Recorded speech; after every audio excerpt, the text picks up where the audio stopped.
उत्तराखंड में हरक सिंह रावत और पूर्व मुख्यमंत्री हरीश रावत के बीच सियासी जंग एक बार फिर शुरू हो चुकी है। स्टिंग विवाद को लेकर जब नोटिस और सीबीआई की जांच की बात आगे बढ़ रही है, तब सियासी तौर पर हरक हरीश आमने सामने हैं। सरकार गिराने का काम मैंने बताया ना, मैंने ये सारी एपिसोड सर भरत को मजबूर कर दिया ना राम ने। वो सतयुगी राम था, मेरा बड़ा भाई कलयुगी राम है, उसने मजबूर कर दिया। अब एपिसोड भी तो बदल गया ना। उदाहरण जरूर सतयुग का दिया मैंने, लेकिन वो राम भी तो सतयुग का राम था और ये राम भी कलयुग का राम है। ये भरत भी कलयुग का भरत, वो भरत कल सतयुग का भरत था, ये कलयुग का भरत है। ना उस राम ने जो अपने भरत को इतना परेशान किया, इतना प्यार किया। हरक सिंह रावत ने खुद को कलयुग का भरत और पूर्व मुख्यमंत्री हरीश रावत को कलयुग का राम बताकर एक नया सियासी विवाद खड़ा किया है और इसी विवाद में अब बहुत सारे सवाल जवाब हो रहे हैं, वार पलटवार हो रहे हैं, आरोपों के दौर और तीखे हो चुके हैं। मेरे कई मित्र और शुभचिंतक सीबीआई की नोटिस को लेकर चिंतापूर्वक पूछताछ कर रहे हैं। जब तक विपक्ष के रूप में मैं सत्य बोलता रहूंगा, मेरे पांव आगे बढ़ते रहेंगे, चलता रहूंगा। 2016 सत्र के ये मित्र मेरे चारों तरफ घेरा डालेंगे, डालते रहेंगे।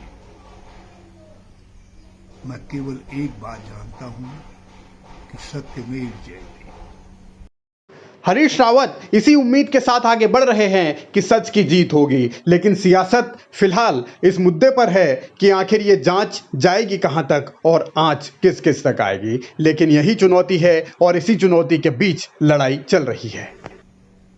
हम जो कुछ खोना था वो खो चुके, मगर एक कुहासा, एक भ्रम 2016 के घटनाक्रम को लेकर बहुत नाटकीय तरीके से खड़ा करने की कोशिश की गई। अब तो जितनी जांचें होंगी, स्थितियां उतनी ही स्पष्ट होंगी। कुहासा हटेगा, कोहरा हटेगा, भ्रम जो फैलाया गया है वो दूर होगा। मुझे कोई चिंता नहीं है। हम तो संघर्ष से निकले हुए लोग हैं और संघर्ष में ही विलीन होना हमारी नियति है।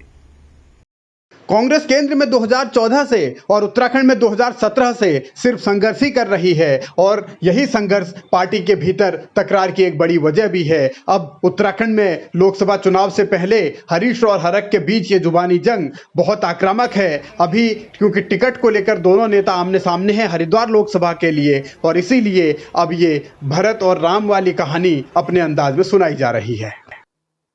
कहले नहीं, मेरा भरत कमजोर नहीं है, मेरा भरत मजबूत है, ताकतवर है। ये कांटे उसके दृढ़ता को नहीं ला सकते हैं।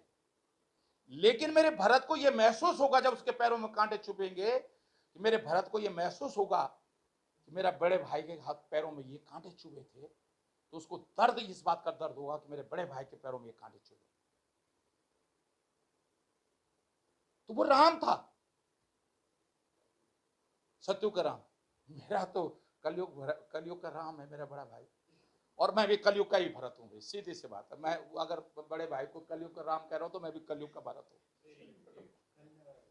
कौन कमजोर है और कौन मजबूत है, हरक और हरीश दोनों को यही समझाने की कोशिशों में हैं और अपने अपने तरीके से बातें कर रहे हैं, जो कांग्रेस के संगठन के लिए असहज है। इसीलिए उन्हें राम भरत मिलाप की उम्मीद है। जिसकी सरकार गिरी, जिसके विधायक तोड़े गए, उसी के खिलाफ कार्रवाई करने की कोशिश हो रही है और ये केवल तंग करने का या एक इलेक्शन से पहले माहौल बनाने का तरीका है और ये मेरे ख्याल से बैकफायर बीजेपी को करेगा। जहाँ तक हरक सिंह जी के सवाल ने जो बात कही, उस पर कहना है अच्छा है, भरत मिलाप हो तो इससे अच्छी बात और क्या हो सकती है। राम और भरत मिल जाएं, हमारे को खुशी होगी।